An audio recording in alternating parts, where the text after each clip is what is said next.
পরিবার নিয়ে সুখে বেঁচে থাকবার অধিকার দিয়ে না নাম যশ পরিচিতি, দিলে শুধু হতাশা লাঞ্ছনা যন্ত্রণা, চোখের জল আর বুক ভরা হাহাকার। কেন ঠাকুর, কেন এমনি গরিবদের তুমি দিনের পর দিন লাঞ্ছনা গঞ্জনা দিয়ে অকালে পৃথিবী থেকে তুলতা? ওগো ঠাকুর, আবার যদি জনম দাও, একটু একটু সুখে বেঁচে থাকবার অধিকারটুকু দিও ঠাকুর। তোমার কাছে আর কিছু চাওয়ার নেই। এ জন্মে এই গরিবের তোমার কাছে শুধু একটাই প্রার্থনা, আমার যদি পৃথিবীতে একটু একটু শান্তি দিও ঠাকুর, দিও আমার স্ত্রী পুত্র পরিবার নিয়ে বেঁচে থাকবার অধিকার।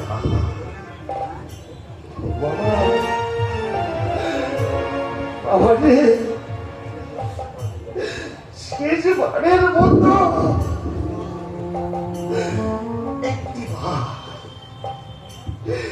একটিবার এই বুকটাতে আয়না রে বাড়ি, একটিবার এই বুকটাতে আয়না রে বাবা। পৃথিবীতে এলি তোকে তবে ছুঁয়ে দিতে পারিনি রে বাবা, আমি তো তোকে কিছুই দিতে পারিনি।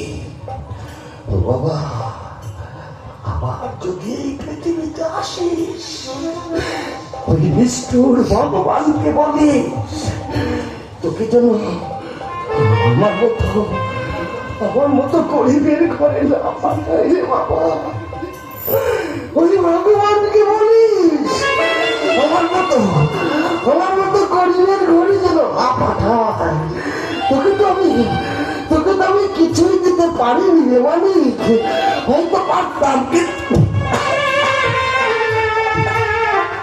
ওই বুড়ো দিদিমণি কে বাবা? দিদিমণি একটা নিরাপদ আশ্রয়, কিন্তু আসছে না কেন?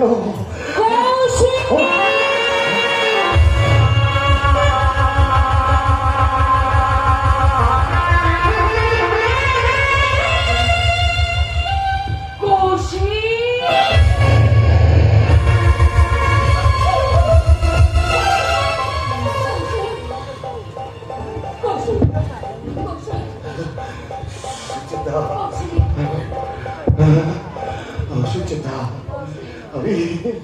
আমি তোমাকে বলেছিলাম যদি কোনোদিন তোমাকে আমার প্রয়োজন হয় সেদিন আমি তোমাকে ডাকবো। আজ আমার তোমাকে বড্ড প্রয়োজন। আমার বুকের পাথর, আমার নারী ছেড়ে দাও, আমার সজন বাবা। তার এই পৃথিবীতে আর কেউ রইল না, আর এই পৃথিবীতে কেউ রইল না। ওকে তুমি দেখো সুচেতা, ওকে একটু মানুষের মতো বাঁচার সুযোগ করে দিও। আমার মতো এমনি করে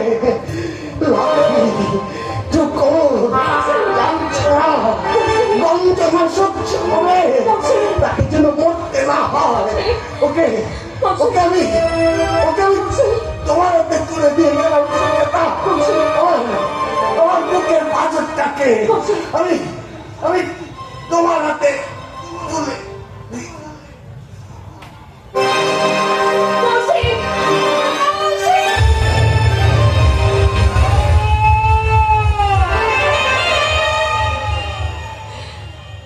ওকে তুমি আর দেখো না দিদিমণি, মাস্টার মশাই তোমার ডাকে আর কোনোদিন সাড়া দেবে না।